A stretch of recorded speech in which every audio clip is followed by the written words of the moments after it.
Guys, you're not going to believe this. That new Supergirl film is not good. What? But Hollywood's been on a win for ages. I know, I cannot believe it. Nothing new is good, apart from Crimson Desert. But I'm really talking about the film sphere and music as well. But 90% of modern media is absolutely terrible. Send Help was okay, but that was because it was Sam Raimi. My friends and family have yet to grasp this concept. I think we can throw TV in there as well. And of course the gaming sphere has suffered massively. Let's go back to at least 2018. This came out in 2017. This is the full clip edition, and this is Bulletstorm, and it's from when Gearbox were good. That Heels versus Boring Face and Nerd Erotic, it must have hit them as a surprise to see that film wasn't going to work out. Yes, they managed to uglify the woman's face even more for the thumbnails. Did not see that one coming. Dopamine administered. He is above 30 in this room at the moment. We're having a heat wave in the UK. I have to have the window shut because the kids are testing out their damper valves. Nerderotic's probably got AC. As much as I admire the awareness that lot are bringing to the industry, it is a bit like walking down the street with someone and there's a rock and they point at it and go, "Stone, stone there." And you're like, yeah, okay, we can see it. You just keep on walking. They turn around. But stone over there. They'd be screwed if that film was good. Back to Bulletstorm. Bulletstorm is good, by the way. This video is also dedicated to Michael, a long-term subscriber. Bro's been asking for it for about 5 years. That's not even a joke. We got here, dude. Fathoms deep on the road to hell. The first thing that's absolutely going to blow your mind is the dialogue. Now, considering the release date of this game, it still has a warning about it. The base game was released in 2011, and that full clip edition was kind of an 8th gen package, which is what you're looking at. We'll get into the PS5 specs in a second. I'm going to play you a brief clip. If someone put this on Blue Sky, the rage would shut the site down. Oh, listen, lady, please! We've been stuck here forever!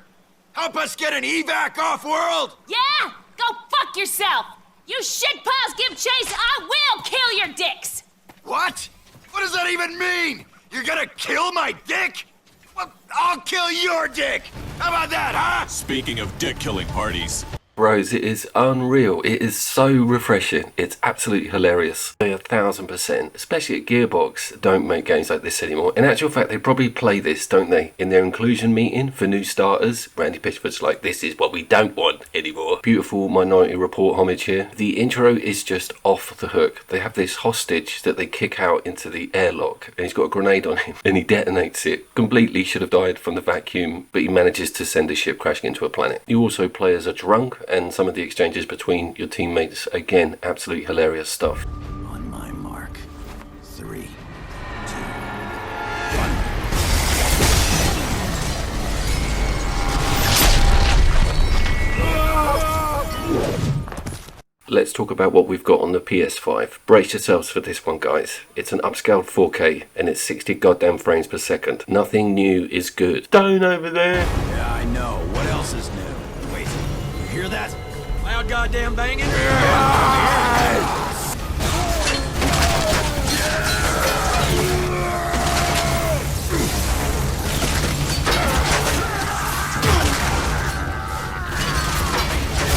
like my own personal rabbit's foot, boss. Obviously upscaled from that original, it still holds up incredibly well in 2026. Smooth graphics, great explosions, you've got a Gears-like stance, particularly with the run-in, and the controls aren't that too alien. You do have X as run. Clicking stick is crouch, so taking that off toggle was the first thing to do, but you might want to switch those two around. Terrible way to spend an afternoon.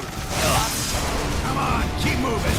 You picked a real peach of a world of red, boss.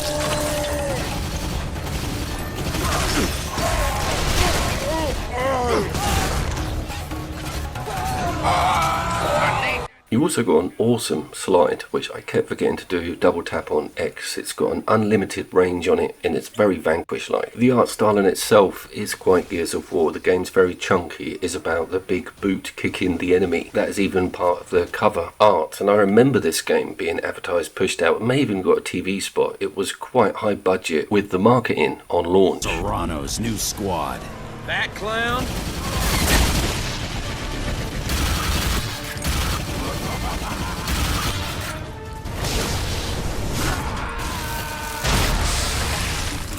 A Accompanying that kick is of course the winch or the leash or the whip. Everything slows down in its own bullet time when you interact with it with the kick and or the winch, so you can slow individuals down as opposed to the whole game environment. An environment is a key word here. It is all about kicking someone into a spike fence or a bunch of thorns or just smashing them off the map or even into each other. There is a bit of a skill psychology going on, and then you're introduced to the points and multiplier system.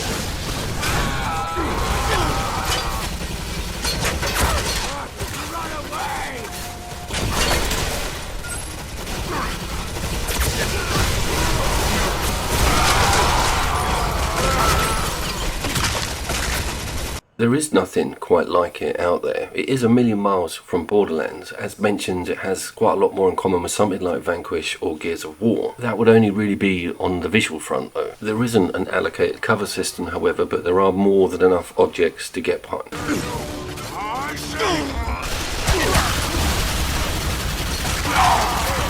Fall back! Murder them in their holes! You do have an NPC AI player with you who are very much uneventful when it comes to doing damage. You really do have to govern the whole battlefield yourself. They're not exactly going to save your ass, and they are not going to revive you. Once you're dead, you are dead. Ammo is also totally a thing. You have to buy it yourself using the points you've accumulated through your high score system, and if you completely expend a certain gun and you haven't come up to an ammo replenish point, you will be coming unstuck and having to look around or steal some from the enemy. But you do eventually get more than one weapon. The pistol is absolutely excellent and it's got a shotgun to die for, which also pushes them back just like the kick move. Down you go!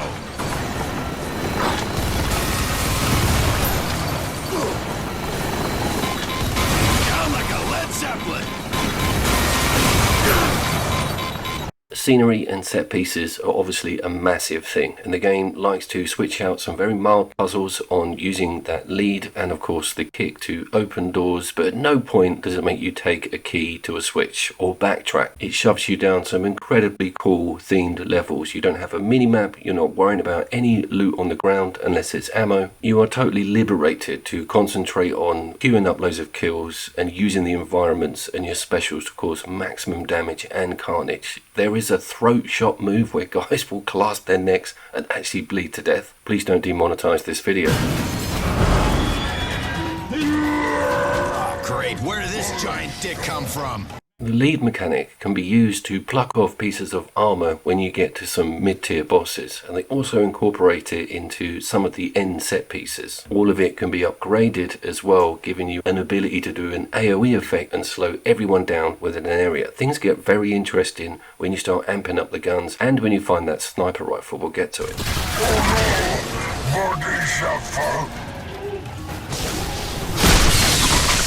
Many have fallen to dead echo!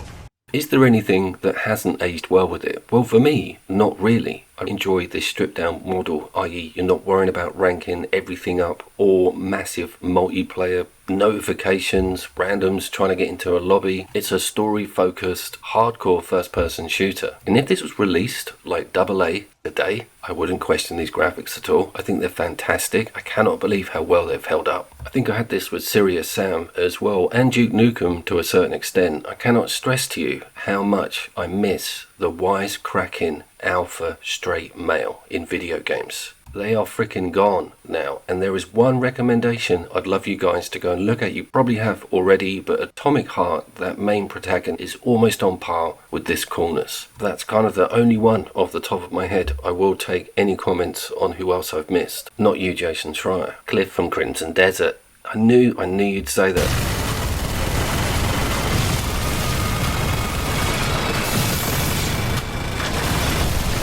Torpedo is destroyed! Back to that campaign subject, and the environmental switch outs are just sublime, giving you so many cool shooter sections and different massive bosses to deal with. Explosions, giant creatures, that again would be another Gears comparison. Early Gears games really pushed on that sort of stuff.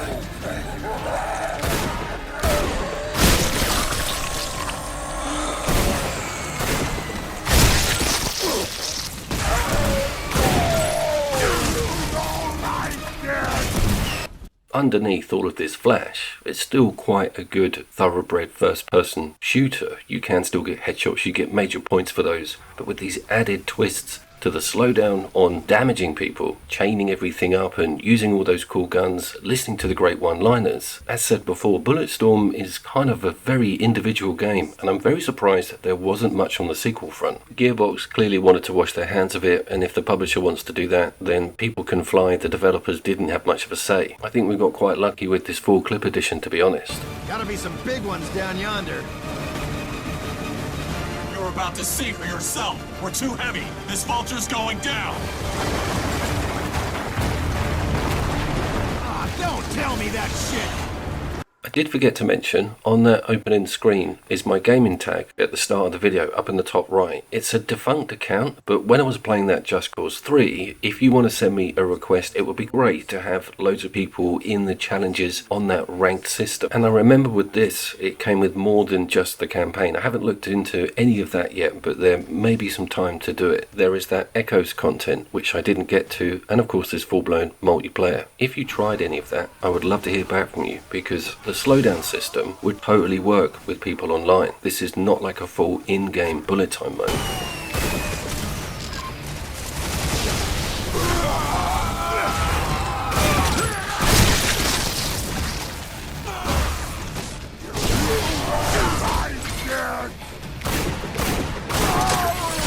Exceptional shooting. Back to like 2011 and its launch. This wasn't even a pearl clutching, oh my god, I can't believe these people are saying that to each other in this video game type of scenario. It just came out, no one even said a damn thing. Then of course that full clip edition's got that warning on it, and now in 2026 it appears to me as one of the most butt-kicking, bombastic, badass video games on 8th gen. I stand by that.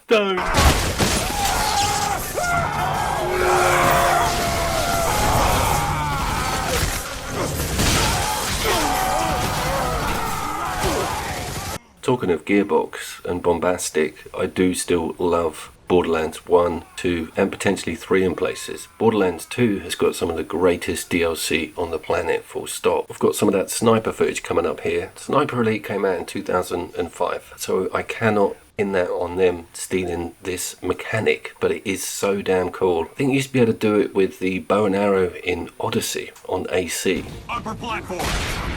Give me a target.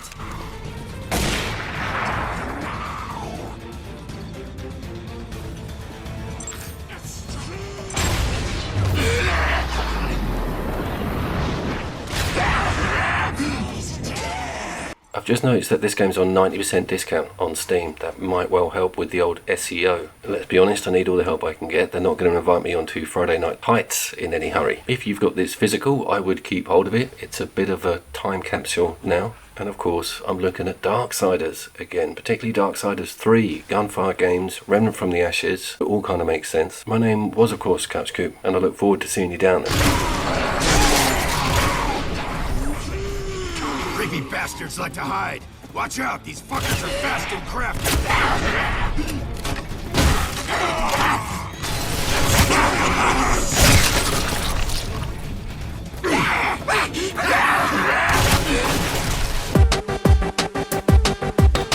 What was that?